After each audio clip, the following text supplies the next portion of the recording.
Hello fresh mind, welcome to fundamental learning.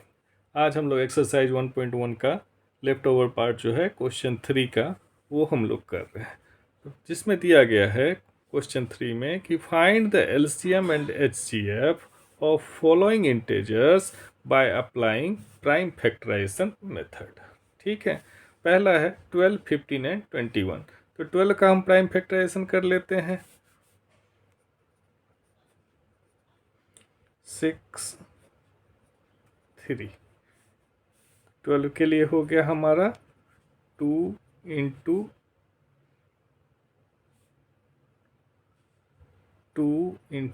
3। फिर हम 15 का कर लेते हैं।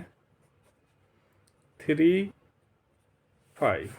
15 के लिए हो गया हमारा 3 इंटू 5। फिर 21 का कर लेते हैं।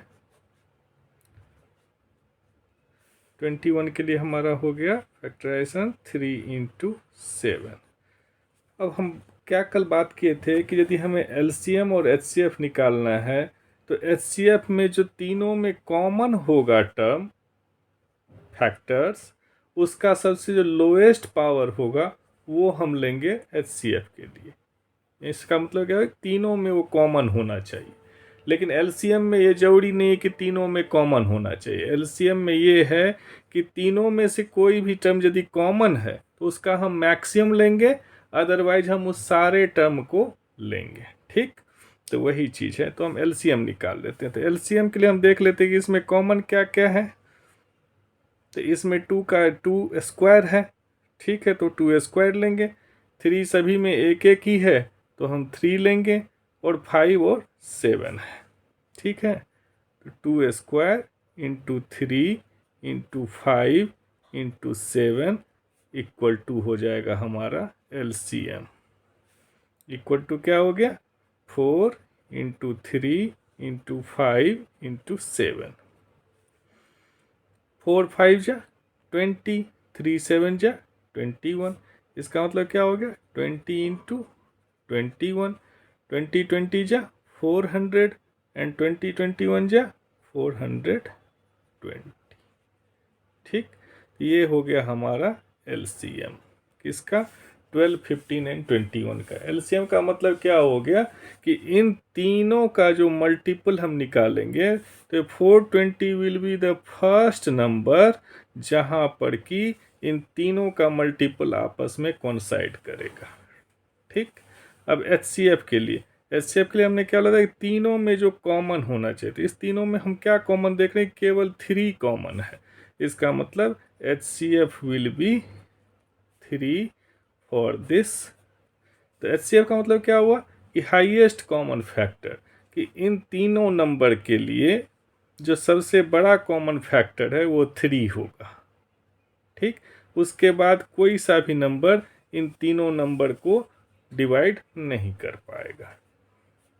तो ये निकल गया हमारा LCM and HCF prime factorisation method से। Number 2, 17, 23 and 29। अब इसमें हम देख रहे हैं कि तीनों अपने आप में प्राइम नंबर है, कोई एक दूसरे को कट मतलब कोई इसका फैक्टर नहीं है। जब कोई फैक्टर नहीं तो इसका मतलब क्या हुआ कि इसका फैक्टर केवल 1 और वो नंबर सेल्फ है। ठीक है, जैसे 17 का हम लेंगे तो क्या हो जाएगा, 1 से डालेंगे तो 1 इंटू 17। 23 का 1 से 1 इंटू 23, और 29 का 1 से 1 इंटू 29। इसका मतलब क्या हो गया कि 1 इंटू 17, 1 इंटू 23, 1 इंटू 29। तो एलसीएम क्या हो जाएगा, हम बताए थे कि तीनों में जो भी अवेलेबल है तो 1 तो है ही, उसके बाद 1 इंटू 17 इंटू 23 इंटू 29, ये जो है इसका जो रिजल्टेंट आएगा वो हो गया एलसीएम। और एचसीएफ क्या हो जाएगा, इन तीनों में कॉमन टर्म 1 के अलावा कोई नहीं है, इसका मतलब एचसीएफ इक्वल टू 1 हो जाएगा। ठीक, नेक्स्ट क्वेश्चन है 8, 9 एंड 25। 8 का फैक्टराइजेशन क्या हो जाएगा, 2 4 2 2।